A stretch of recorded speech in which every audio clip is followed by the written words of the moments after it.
Hi, I am Idah Pswarayi-Riddihough. I am the Global Director for Digital Public Infrastructure and Services at the World Bank Group.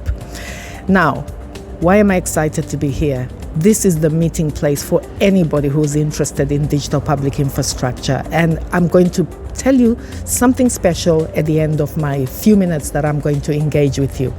So, the World Bank, we've been in digital public infrastructure now for quite a number of years.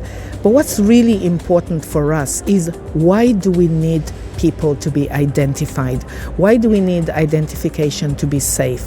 Why do we need the systems that are created as part of the infrastructure to talk to each other?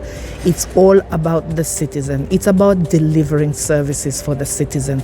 Ultimately, talking about the technology is interesting for those who are techies, but the reality of the person, including myself, I don't want to know what's at the back end. I want to know what I'm going to get for my ID. I want to be able to say, yes, that's the way I want to use my identification. And best of all, I want it to deliver something concrete in my pocket and in my person. What has the World Bank been doing? Let me give you two really good examples on how the World Bank has worked with countries in the digital public infrastructure space. In Rwanda, there is the system called Irembo. This is a fantastic system that starts all the way from giving people an identification, which is unique, all the way to the end of life. And the government has not only made it easier for people to use this identification.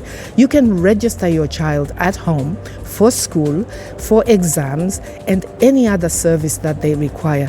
This frees up the time of the parents to actually do things that are so important for their children, supporting them, making sure the children are well fed, making sure that the children have all of the support they need to become productive individuals. The other one is in Ethiopia, where in the last few years alone, there are now 25 million people with an identification card that is now also being used by the private sector to give them services, to allow them to make payments online. At the end of the day, the payment part of the whole infrastructure is critical for people. And it should allow you to be able to pay 1 cent all the way to however much you want to pay without ever being inconvenienced going in. Now, here's the last thing that I'm going to talk about. The World Bank has realized that actually Africa has a lot of innovation that's going here, but a little bit of it is known outside. We want to make these innovators known. We want to support these innovators. And for that reason, my boss yesterday, the Vice President for Digital and AI, launched the new Digital DPI Services and AI Innovation Challenge. I want all of you to be excited. I want you to join. I want you to be able to be part of this amazing journey.